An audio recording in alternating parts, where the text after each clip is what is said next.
അപ്പോൾ കുറച്ച് കൂട്ടുകാർ പറഞ്ഞു കുഴപ്പമില്ല, ഞങ്ങൾ ഒന്ന് നോക്കട്ടെ എന്ന് പറഞ്ഞിട്ട് പാണ്ഡവാസ് നാടൻപാട്ട് ഗ്രൂപ്പ് എൻ്റെ ഏറ്റവും അടുത്ത സുഹൃത്തുക്കളാണ്.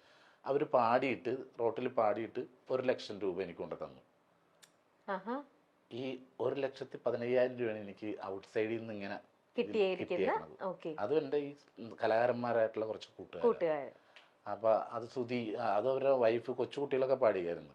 അപ്പൊ ഇത് ഞാനിത് പറഞ്ഞോണ്ട് ആദ്യം പറഞ്ഞത് പറയണം ഇവരുടെ കാര്യം. കാരണം എനിക്ക് ഒരു സപ്പോർട്ടായിട്ട് വന്ന അവർ മാത്രമേ ഉള്ളൂ. അപ്പൊ അവർ സാമ്പത്തികമായിട്ട് അവരെന്നെ ഈ ഒരു രീതിയിൽ ഒരു 1,15,000 രൂപ എനിക്ക് 1,15,000 തന്ന് സഹായിച്ച്.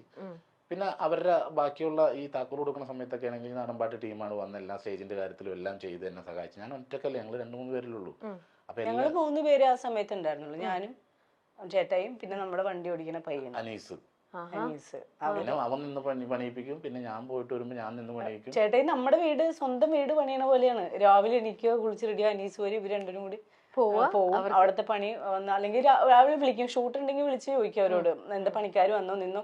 അപ്പൊ അയ്യോ ഇല്ല ചേട്ടാ ഇന്ന് പണിക്കാർ വന്നിട്ടില്ല. അപ്പൊ തന്നെ പണിക്കാരെ വിളിക്കും, എന്ത് നിങ്ങൾ വരാത്ത, അപ്പൊ ഞങ്ങൾ ഇന്ന ദിവസം വരും. അങ്ങനെ അത് അത്രയും ദിവസം തലക്ക് വെളിവില്ലാത്ത പോലെയായിരുന്നു ചേട്ടായിയുടെ ഓട്ടം. പിന്നെ ആണെങ്കില് പൈസ ഇല്ലാണ്ട് വരുന്ന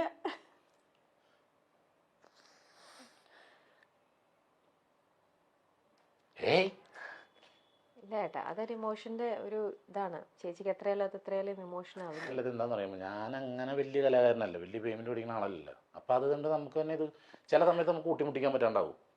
അപ്പൊ ഞാനൊരു ഇവിടുന്ന് അനീസ് വിളിക്കും, ചേട്ടാ ഇങ്ങനെയാണ് സംഭവം, ഇങ്ങനെയാണ് വാർക്കലിന് ഇത്ര പേര് ഉണ്ട്, ഇതൊക്കെ പറയുമ്പോഴത്തേക്കാണെങ്കിൽ ഞാൻ പറയാം വെയിറ്റ് ചെയ്യുന്നുണ്ട് ഇങ്ങനെ.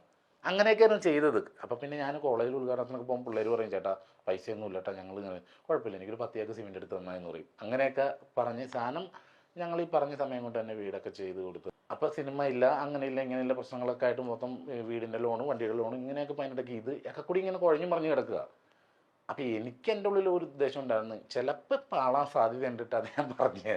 ചേച്ചിക്ക് അന്നേരം ഇപ്പൊ ഒക്കെ ഇത്രയും ഒരു ഇതെടുത്ത് ചെയ്തപ്പോഴേ എപ്പോഴെങ്കിലും വേണ്ട ചേട്ടാ നമുക്കിത് നമ്മുടെ കയ്യിൽ ഒതുങ്ങുവോ, നമുക്കിത് നിർത്താൻ പറ്റാണ്ട് വരുവോ, അങ്ങനെ ഒരു ഇത് ചേച്ചിക്ക് തോന്നിയോ? പറഞ്ഞില്ല. അപ്പൊ ചേച്ചിയുടെ മനസ്സിൽ ആ ഒരു കോൺഫിഡൻസ് ഉണ്ടായിരുന്നു. അല്ല അപ്പൊ എന്നോട് പറഞ്ഞിട്ടുണ്ടായിരുന്നല്ലോ എന്തെങ്കിലും ഒരു ഇത് വരുവാണെങ്കിൽ. നോക്ക്, നമ്മുടെ കൂട്ടത്തിൽ തന്നെ നമ്മളെ ഈ കണ്ടുകൊണ്ടിരിക്കുന്ന എത്രയോ പേര് ഇന്നത്തെ കാലത്ത് നമ്മൾ നോക്കിക്കഴിഞ്ഞാൽ നമ്മുടെ സമൂഹത്തിൽ സെൽഫിഷ് ആയിട്ടുള്ള ആൾക്കാരാണ് കൂടുതൽ. എല്ലാവരും നമ്മളൊക്കെ ഏതെങ്കിലും ഒരു പോയിന്റിൽ, ഞാൻ ഉൾപ്പെടെ നമ്മളെല്ലാവരും ഒക്കെ സെൽഫിഷ് ആയിട്ട് പലപ്പോഴും ചിന്തിക്കുന്ന ആ ഒരു സാഹചര്യത്തിലാണ് ഇവര് രണ്ടുപേരും ഒരു രീതിയിലും ഒരിത്തിരി പോലും ഇവർ സെൽഫിഷ് ആയിട്ട് ചിന്തിച്ചിരുന്നെങ്കിൽ ഇന്ന് ഈ പറയുന്ന വനജ എന്ന് പറഞ്ഞ അവർക്ക് ഈ വീടും കാര്യങ്ങളും ഒന്നും ഉണ്ടാവില്ലായിരുന്നു. ഇന്നിപ്പോൾ ചേച്ചിയുടെ കണ്ണിൽ നിന്ന് വരുന്ന ഇതുണ്ടല്ലോ, അതെന്റെ പൊന്നു ചേച്ചി, അത് ഒരുപാട് പേര് ഭയങ്കരമായിട്ടും അത് ഇത് ചെയ്യേണ്ട ഒരു ഇതാണ്. ഇത് ഞങ്ങള് ആ സമയം എന്ന് പറഞ്ഞാൽ കൊണ്ടുപിടിച്ചു. ഞാൻ ആ സിനിമയായിട്ട് വന്ന സമയത്താണ്. അപ്പൊ നിറച്ച് പടങ്ങൾ വെക്കണ്ടേ, ആ സമയത്താണ് നമ്മൾ വീട് വെക്കണം. അത്ര നാളെ ഞങ്ങൾ 15 വർഷം അടക്കം താമസിക്കും. വീട് വെച്ച് കയറി ഞങ്ങൾ എൻ്റെ അമ്മയുടെയും വൈഫിൻ്റെ അമ്മയുടെ എല്ലാവരും ആഗ്രഹം ഞങ്ങൾ എവിടെയും സെറ്റായി കാണാനായിട്ടായിരുന്നു.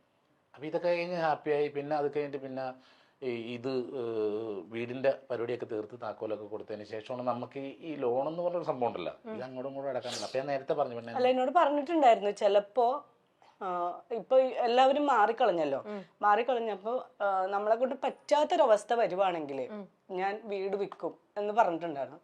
നമ്മൾ ഓക്കെ, അങ്ങനെ നമുക്ക് അവരോട് പറയാൻ പറ്റില്ലല്ലോ ഞങ്ങളുടെ കയ്യിൽ ഇനി പൈസ ഇല്ല, പണി നിർത്തി വെക്കണമെന്ന് പറയാൻ പറ്റില്ലല്ലോ. ആരൊക്കെ ഇട്ടിട്ട് പോയാലും നമുക്കത് ചെയ്യാണ്ടിരിക്കാൻ പറ്റില്ല. രശ്മി ചേച്ചിയുടെ ആ ഒരു വലിയൊരു സപ്പോർട്ടാണ്. രശ്മി ചേച്ചി ഒരിക്കലും ഒരു തവണയെങ്കിലും വേണ്ട ചേട്ടാ നമ്മളും ഇത് പെടുകയാണ് എന്ന് പറഞ്ഞിരുന്നെങ്കിൽ സീരിയസ് ആയിട്ടുള്ള കാര്യത്തിന് ഞാനൊരു ക്രിക്കറ്റ് ടൂർണമെന്റ് നടത്തിയിട്ട് സ്പോൺസർ ചെയ്യാൻ ഒരു സഹായിക്കില്ല എന്ന് പറഞ്ഞ അവസാനം ടൂർണമെന്റ് നടക്കുന്ന സമയം അത് ഇത്രയും പൈസ സ്വർണം കൊണ്ടുവന്നെ ചേട്ടായി ടൂർണമെന്റ് നടത്തണം എന്ന് പറഞ്ഞ ആളെ ഇയാള്. ഓ, അല്ലാതെ ഒരു തവണ പോലും നമുക്കൊരു ജീവിതമില്ലേ, നമുക്കും ജീവിക്കണ്ടേ എന്നുള്ള ഒരു സംഭവം ചേച്ചി പറഞ്ഞിട്ടില്ല? ഇല്ലില്ല, ഒരിക്കലും പറഞ്ഞിട്ടില്ല. ചേച്ചിയുടെ മനസ്സാണ് എന്റെ പൊന്ന് ചേച്ചി. ശരിക്കും അത് ഞാനിവിടെ സുരക്ഷിതമാണെന്ന് എനിക്ക് നല്ല ഉറപ്പുണ്ട്.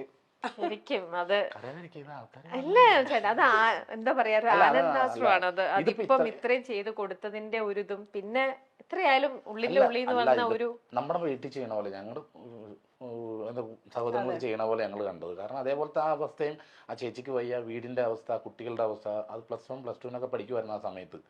അപ്പം അവരുടെ അവസ്ഥ ഇതെല്ലാം കണ്ടു കഴിഞ്ഞപ്പോഴത്തേക്ക് എന്നെ പോലത്തെ ഒരാളെന്നുണ്ടെങ്കിൽ അങ്ങനെ ചിന്തിക്കുകയുള്ളൂ.